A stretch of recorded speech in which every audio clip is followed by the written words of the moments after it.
Joining me now from Tel Aviv, Israel, is Eylon Levy. He's a former Israeli government spokesperson. He's a ubiquitous presence on social media in support of Israel. I had the privilege of meeting him last year when I was over there. Eylon, good to have you on the show. Welcome. Hello, good to speak again. Eylon, let's talk about the mood of the country right now, given what we've just seen in recent days, these grotesque spectacles with the hostage ceremonies from Hamas, the return of the Bibas family hostages, their bodies having been killed in Hamas custody, that heart-wrenching eulogy we saw from the father who was released, who survived. It was just horrible to watch. I choked up reading the transcript. How are Israelis feeling this week? It's a mix of emotions. Israelis were shocked by the hostage parades and the dead baby parades. Their hearts were broken, as you said, by that horrific eulogy by Yarden Bibas, who survived 500 days of Hamas captivity. His family did not. For those of your listeners who didn't hear his eulogy, which was in Hebrew, he stood over his wife's coffin. In fact, the wife and children were buried in the same coffin after Hamas murdered them. And he said, "This is the closest we've come since 10/7, and yet I can't hug or kiss you." He begged his dead wife, "Watch over me so I don't descend into darkness." It was heartbreaking to watch. But Israelis have also been reminded through Hamas's deliberate, grotesque displays of cruelty that we are fighting pure evil. And if there were any doubt about the nature of Hamas, that maybe some people in the world think this jihadi group is something we can reach a permanent ceasefire with, we have been reminded that we are fighting pure evil. That's what Hamas showed us when it took two hostages to the hostage release parade last week, told them they were going to be let go, and then filmed them begging for their lives in a Hamas vehicle just behind a Red Cross car. And so Israelis are reminded that we have to accomplish two things. We have to free all of the hostages, get them out of the dungeons of Gaza, and then we have to obliterate this terrorist regime so it can never attack us again like it did on October 7th. I want to return to the Bibas family in a moment, but you mentioned the ongoing hostage crisis. There are still, we believe, living hostages in Gaza, and of course other bodies being held hostage as well for ransom, which is another sick thing that Hamas does. Based on the best numbers and estimates that you're aware of, Eylon, how many surviving hostages are there in Gaza right now? On October 7th, Hamas took 251 hostages, in addition to the 4 hostages it was already holding. At the moment, there are 59 hostages still in Gaza, 36 of whom have been confirmed dead. That means we have to presume that 23 of them are still alive, but they are at imminent risk of death, because we know from the hostages who have been released that Hamas is torturing them. We know that Hamas is starving them. We know that Hamas is holding them in pitch-black darkness, sometimes in solitary confinement, with injuries that have gone untreated for 500 days, and they can die at any moment. So the best estimate is that there are 23 who are still alive, 23 to save, and another 36 murdered hostages who need to be brought back for burial so their families can start to have closure. Those two babies, the red-haired babies who were returned, their bodies by Hamas to Israel just days ago, there's been a real outcry, not just in your country, but in our country here in the United States and around the world. This has galvanized a lot of renewed support for the Israeli people and a lot of renewed righteous outrage at Hamas. And we saw different manifestations of that just yesterday. For example, the Empire State Building in New York City lit up orange, which is the color of solidarity with these Bibas babies, these children. We saw the Brandenburg Gate, for example, in Berlin lit up orange, the Eiffel Tower in Paris, and so forth. Talk about those symbols of solidarity, what they mean to the Israeli people. And then, secondly, Eylon, relatedly, watching social media, I guess I shouldn't be surprised anymore, but these vast numbers of terrorism supporters, the Hamas crowd in the West, an explosion of anger and fury directed at people honoring the Bibas children, saying that this is not what the family wanted, or Israel murdered this family, or why isn't anyone talking about the babies that Israel killed? It really felt like tributes to these murdered babies were deeply triggering for the Hamas brigade. You're right that people should be outraged by what the Hamas terror regime did to the Bibas children. It abducted those children from their beds on October 7th. It held them for a ransom. It then murdered them. We know that the terrorists executed the children with their bare hands and then did unspeakable things to the bodies to try to cover it up. They claim that they were killed in an Israeli airstrike, but the forensic study shows they simply made that up.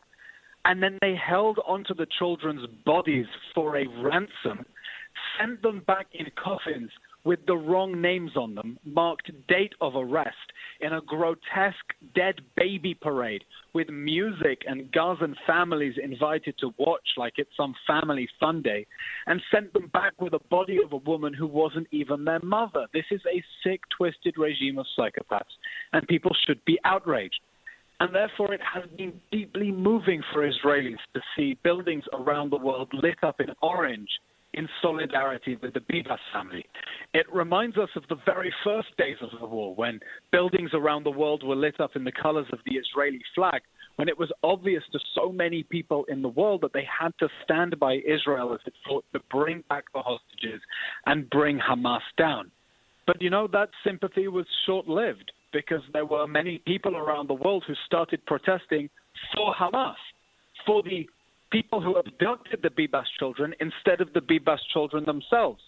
And we're seeing a horrible wave of hatred, people claiming that Israel killed the children, that they were killed in an airstrike, because, you know, I think even for the people who have spent the last 18 months protesting on behalf of the Hamas terror regime, even they know that there are things that are so evil they cannot possibly justify, and that's why they have to try to make up stories, because they can't come to terms with just how evil the Hamas regime really is. Yeah, and I would also point out, let's say it were true, and it's not, because the forensics say what they say, and I know that those pieces of evidence have been shared beyond Israel for other experts to see and verify, but just for the sake of argument here, and it feels gross having this argument, but just to address the point, quote unquote, that they're trying to make, and I get it's sort of Calvin Ball, that they have no rules, no morals at all, but let's say this family or these hostages had been killed accidentally in an Israeli airstrike against Hamas locations. It is still morally the responsibility of Hamas for all of the deaths in Gaza related to the conflict, because they started it with a massacre of 1,200 people, and they also deliberately hide among civilians and next to hostages, hoping that that will avoid consequences for themselves. So even if this lie were true that they're trying to tell, it would still be 100% on Hamas. And I don't understand why that is not more blatantly obvious to more people. Yeah, you're absolutely right. I mean, it's a gross discussion to be having, but Hamas is responsible for every single death of every hostage in the Gaza Strip, because it should never have taken them in the first place. Right. And when you abduct innocent people, hold them as human shields inside a war zone, refuse to release them, refuse to surrender, you're responsible for their deaths. And Hamas is not only responsible for deaths of Israeli hostages inside the Gaza Strip, it's responsible for the deaths of all Palestinians in the Gaza Strip, because everyone who has been killed since October 7th would still be alive if the Hamas terror regime had not declared war, had not fought that war from inside civilian areas, and had surrendered and laid down its arms when it had the chance. And so the Hamas terror regime bears full responsibility for everyone who has been killed on both sides. I have to ask a question, and it has to do with some divisive issues within Israel. And I understand these are very tough calculations to make. You mentioned that we hope and believe and pray. There are 23 hostages still alive inside Gaza, and their safe return has to be an overriding priority. At the same time, you're seeing these mass releases of Palestinian prisoners. These are convicted criminals and terrorists. I know some people on the left, or however you want to frame it, Hamas sympathizers and supporters, are calling this a hostage exchange. That is completely wrong. There are innocent hostages on one side and convicted killers and terrorists on the other. But the numbers are so disproportionate, Eylon. The number of releases of these dangerous Palestinian prisoners, that has to be quite concerning to Israelis, because the last time we had one of these big swaps and exchanges, one of the people returned to Gaza was Sinwar, who ended up being the mastermind of October 7th. Is there a sense within Israeli society that with these releases there could be, unfortunately, perversely, a situation where a future attack is being set up as perhaps inevitable now that those people will be back in Gaza, perhaps to plot against the Israeli people yet again? Not could be, will be. We know that our enemies are going to plot more hostage-taking, and that's because everyone understands that when you pay a ransom to a hostage-taker, you only encourage them to take more hostages. It's common sense. That's why many governments say they don't negotiate with terrorists. They won't pay a ransom for hostages because they know it only encourages terrorists to take more hostages. But Israelis feel we have no choice. We have a gun that is being put to our heads because they are holding innocent people who are snatched from their beds from a music festival, who have shrapnel wounds untreated for 500 days, who are at imminent risk of dying. And we know that our terrorists, for all their inhumanity, know that our humanity is actually our weakest point, and that they can use our humanity, the fact we care so much for each other, in order to blackmail us into paying a ransom. So we know we're releasing dangerous terrorists. We know that we are going to be encouraging inadvertently more acts of hostage-taking in the future. And that's why it's so important that other countries stand by Israel as it takes other counterterrorism action to reestablish its deterrence.